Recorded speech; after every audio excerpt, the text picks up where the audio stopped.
আগামী ২১শে ডিসেম্বর রাজধানীর আর্মি স্টেডিয়ামে জুলাই বিপ্লবে ছাত্র জনতা হত্যা ও নিহতদের পরিবারকে আর্থিক সহায়তা দিতে চ্যারিটি কনসার্ট আয়োজন করবে স্পিরিটস অফ জুলাই। শুক্রবার বিকেলে ঢাকা বিশ্ববিদ্যালয়ের মধুর ক্যান্টিনে এক সংবাদ সম্মেলনে কনসার্ট আয়োজনের কথা জানান তারা। জুলাই স্মৃতি ফাউন্ডেশনের সহযোগিতায় কনসার্ট মাতাবেন বিখ্যাত পাকিস্তানি সঙ্গীত শিল্পী রাহাত ফতেহ আলী খান।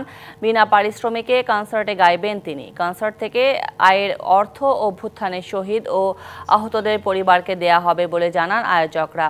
ডিসেম্বরের প্রথম সপ্তাহ থেকে কনসার্টের টিকিট বিক্রি করা হবে। টিকিট ক্রয় বিক্রয় আগামী ডিসেম্বর মাসের প্রথম সপ্তাহে শুরু হবে বলে আমরা আশা রাখছি। শীঘ্রই মূল্য নির্ধারণ করে টিকিটের সামগ্রিক বিষয়ে আপনাদেরকে বিস্তারিত জানিয়ে দেওয়া হবে।